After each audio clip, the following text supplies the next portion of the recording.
Good afternoon. It's Tuesday, November 3. I'm Vashan Brown with the Midday News. A special welcome if you're watching on onespotmedia.com. Americans are voting in one of the most divisive presidential polls in decades. It's incumbent Republican Donald Trump against Democrat Joe Biden.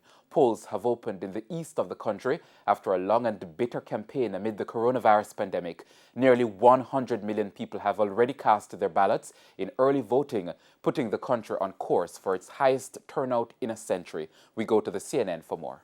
We're going to show you here in Harris County outside Houston. This is the multi-service center on West Gray Street. This is the entrance. People are checking in here, going in to vote past these doors. These lines have snaked around here and almost to the street all morning long. It's gone all the way down here, past the elbow there, and then to the right along that fence, almost to the street there. It's dissipated a little bit now, but we anticipate the line will get longer again later. Lots and lots of energy here. People, campaigning. Lots of poll signs out here. There was some question about whether, voter turnout would be that strong in Texas because Texas is setting all sorts of records for early voting. 9.7 million people voted in Texas before Election Day. That eclipsed the total number of voters in Texas in 2016. Now, I want to talk to a lady here who's a longtime voter here in Harris County. You've been voting here for 50 years, you've told us. She doesn't want to give her name. But what's your interpretation of the energy here and the turnout? What do you think drove so many people to come out today? Well, because I think it's going to change the direction of our country, one way or the other.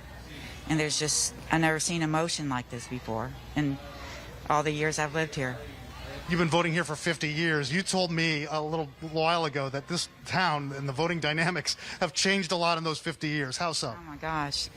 When I was a young girl I'm a native, and when I was growing up here, it was like an overgrown cow town. And now it's a thriving metropolis, so international.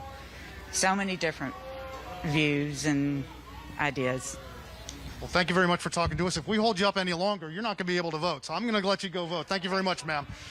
So, Anderson, there you have it. Changing dynamics here in Harris County.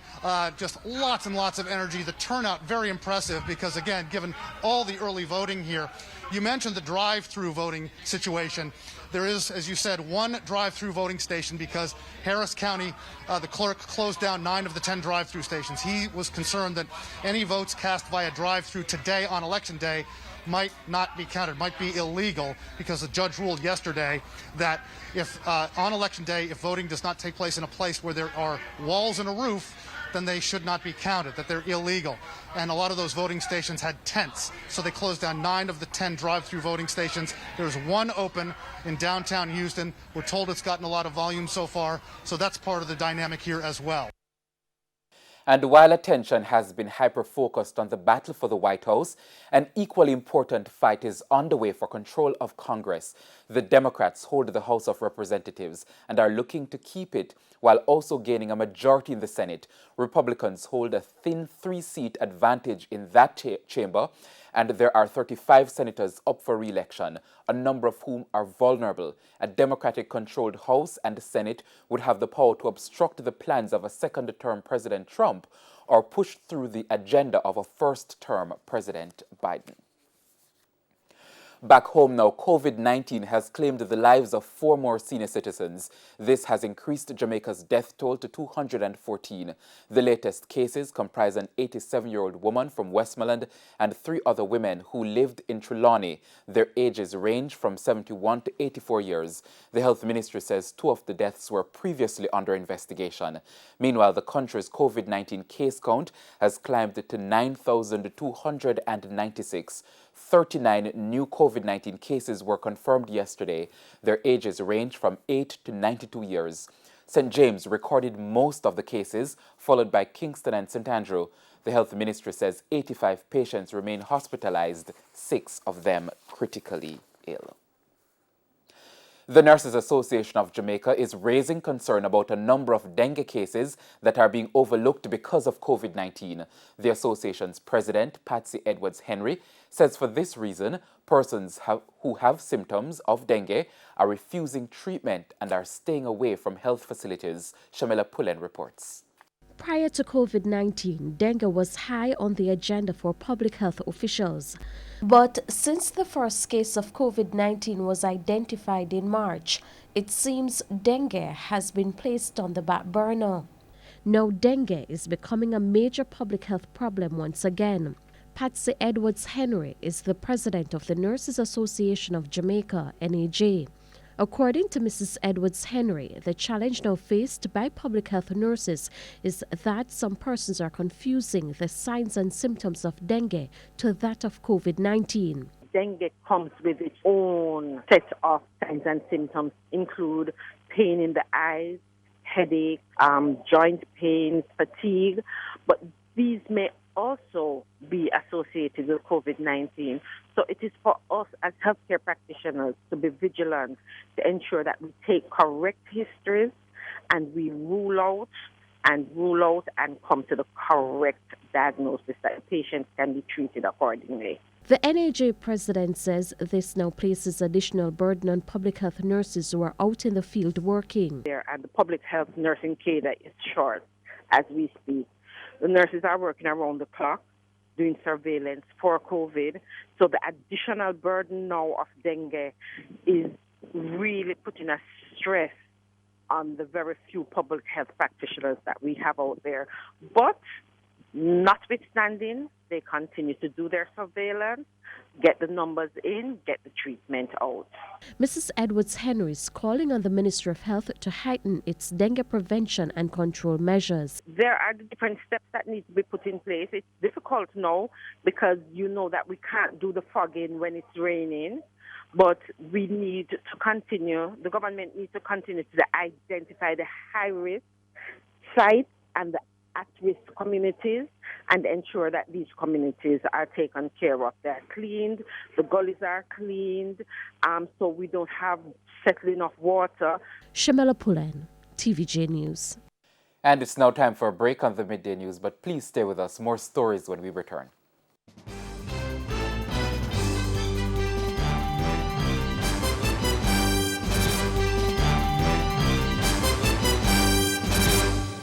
Welcome back. Continuing the news now. The Missionaries of the Poor Secretariat is reporting that it has started to receive COVID-19 test results from its other homes, and they are mostly negative. This after the Health Ministry reported 74 positive cases recently at the Faith Center operated by the charity organization. More in this report. The COVID-19 cluster identified at the Faith Center in Kingston, operated by the Missionaries of the Poor, prompted a series of testing at its other facilities. So far, testing at the Lord's Place and Bethlehem Homes, also in Kingston, has been completed. Missionaries of the Poor Secretariat, Brother Rocky, says the results have mostly been negative. They are looking very good. Lord's Place, Bethlehem, most of them are negative, with some pending. I know we have one case at Bethlehem, a child positive. That's what we have. But the rest, we are still waiting. But with the other residents at Bethlehem and Lord's Place, most of them are positive and also negative. For the persons who have tested positive, most are asymptomatic. Brother Rocky adds that none is seriously or critically ill. Other facilities run by the Missionaries of the Poor to be tested are the Holy Innocent Crisis Center and Jacob's Well, both in Kingston, and the Beatitude Home in Golden Spring, St. Andrew. Since the 74 positive cases were identified at the Faith Center, Brother Rocky says the charity organization has been implementing other restrictive measures at all its facilities to prevent a further spread of the virus. We have put in place brothers and workers to stay because one of the measures is no one in and no one out. That's what we are trying to do right now. So we have 8 brothers there in the facility who will be doing quarantine with them. As what the ministry said, we need to to have brothers and staff dealing with the one with the positive, and also staff and brothers who will be dealing with those with the negative. And they will not be having dealing with each other. The facilities will be closely monitored, especially because the Missionaries of the Poor cares for and houses mainly elderly residents whose underlying illnesses may put them at grave risk. Prince Moore, TVJ News. News overseas now. British Prime Minister Boris Johnson has ordered his country back into a national lockdown after the United Kingdom passed the milestone of 1 million COVID-19 cases. This as a second wave of infections threatens to overwhelm the health sector. Herman Green reports. So now is the time to take action because there is no alternative. A massive U-turn to the British government's COVID-19 strategy. For weeks, the British Prime Minister has insisted on local restrictions to avoid a nationwide lockdown. But despite his efforts, infections continued to rise. In this country, alas, as across much of Europe, the virus is spreading even faster than the reasonable worst-case scenario of our scientific advisors. The virus, which seems to be spreading much faster than expected, means a possible second wave could be even more devastating. Unless we act, we could see deaths in this country running at several thousand a day, a peak of mortality, alas, bigger than the one we saw in April. Mr. Johnson says essential shops, schools and universities will remain open, and while elite sports will continue, amateur sports for adults and children will be asked to stop. I'm afraid non-essential shops, leisure and entertainment venues will all be closed, though click and collect services can continue and essential shops will remain open, so there's no need to stock up. The World Health Organization has urged countries to act swiftly to revive their economy, but the virus already has a grip on the global economy. That's why Mr. Johnson is suggesting an extension on furlough to assist those who are severely affected. The furlough scheme was a success in the spring. It supported people and businesses in a critical time. We will not end it. We will extend furlough until December. The UK, which has the largest official death toll in Europe from COVID-19, is grappling with more than 20,000 new coronavirus cases a day, and scientists have warned the worst-case scenario of 80,000 deaths could be exceeded. Herman Green, TVJ News. Back on the local scene, Colin Pope is the new standard bearer for the Jamaica Labour Party in the Mineral Heights division in Clarendon. But as you hear in this report, at least one candidate feels the process was not completely fair. More in this report from O'Shane Masters. Colin Pope is the JLP's new standard bearer for the Mineral Heights division in Clarendon. He replaces Milton Brown, who died earlier this year.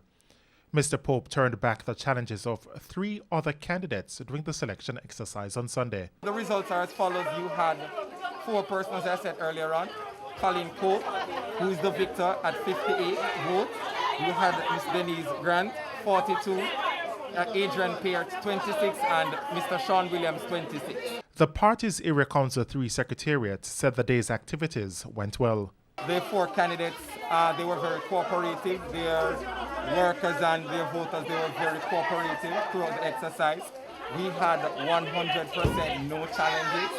And the team, they were just well put together, maintaining the protocols within this pandemic. But at least one of the candidates said Sunday was not plain sailing. In a communique sent to our news center, the candidate contends that candidates were left at a disadvantage due to late changes in the voters list. The candidate further explained that 17 new voters were added to the list, and the changes made a big difference considering the winner won by 16 votes. The winner, Colin Pope, in the meantime, said he was grateful to get the nod from the people and will now focus on unifying the division. We went into it the favourite, knowing that the favourite, but we couldn't have pulled it off if we didn't have a team play. And I am giving enough kudos to the team because, believe me, I didn't do it alone. And the same effort that the team put on in giving me this victory is the same effort I am taking to bring the victory for the Jamaica Labour Party for the Mineral Heights division. However, my first business is to try and unify the division because, you know, in most cases, selection like this always come with separation. But I am going to try and see if we can unify about the division so that we can be victorious at the polls comes whenever the Prime Minister calls the local government election. O'Shane Masters, TVJ News. The flash flood watch for low-lying and flood-prone areas of all parishes has been extended until 5 o'clock this afternoon. The Meteorological Service says persons should take precautionary measures and be ready for quick action if flooding is observed or a warning is issued. Although the center of Hurricane Eta has moved further southwest of Jamaica, the Meteorological Service says its extreme outer bands will continue to generate unstable weather conditions across the island for the next few days. Now, the National Works Agency has issued a caution that flooding is now being experienced in sections of Portland, including Folly. Now, motorists are being advised to exercise extreme caution while driving through the parish at this time. Now, several roads in St. Thomas are also flooded. The NWA said the Morant Bay to Port Morant, the Pleasant Hill to Hector's River, Bath to Hordley and Hordley to Haining in St. Thomas, those roads are flooded. Now, landslide is impacting the road from Gale to Labyrinth in St. Mary. Meanwhile, Hurricane Eta continues to strengthen towards Nicaragua. It has rapidly intensified with wind speeds more than doubling since Sunday evening. Now, a dangerous Category 4 storm, Eta could strengthen to a Category 5 with winds reaching up to 160 miles per hour before making landfall Tuesday. Parts of Central America could receive nearly 3 feet of rain, bringing catastrophic flooding and landslides. Mayor of Falmouth, Colin Gager, says at least one bathroom facility in the town centre will be renovated to help in the fight against COVID-19. He was speaking in a recent interview with TVJ News. Data from the Ministry of Health showed that 9 new cases were reported in Trelawney on Sunday. That brings the total number of cases in the parish to 164. Mr. Gager says the facility is being renovated with assistance from the Tourism Product Development Company TPDCO. He says the municipality has also built shopping spaces atop of the facility as a revenue-generating opportunity. We are trying to take at this time to make sure that because of COVID, what is happening now around, that it is fitted with sensors so that you don't have to touch. Mayor Gager says measures will also be taken against persons who refuse to use the bathroom facilities and urinate within the town. Municipality police will be on the lookout because once this is finished, we wouldn't want people peeing on the road again. So our municipality police, they will enforce that part of it. Strict enforcement will be there for the town of Falmouth. Those measures, he noted, will include the ticketing of individuals or leveling a fine against them. Time now for sports. One local medical practitioner is suggesting that where possible, athletes who've tested positive for COVID-19 should do an ECG before being allowed to represent the country. In September, researchers from Ohio State published data that suggests that up to 15% of healthy college athletes show signs of heart inflammation after recovering from COVID-19. It has led to the NCAA suggesting that athletes recovering from COVID-19 do an ECG before returning to play. Jamaican sports medicine specialist Dr. Paul Wright explains the reason behind this move. It then goes on to affect different parts of the body. We know this because months after people have tested positive, they start turning up in doctors' offices and in hospitals with bizarre symptoms, some of which can be listed as myocarditis, brain fog, being sleepy all the time, pain in the joints. Is a whole gamut of symptoms that are being presented.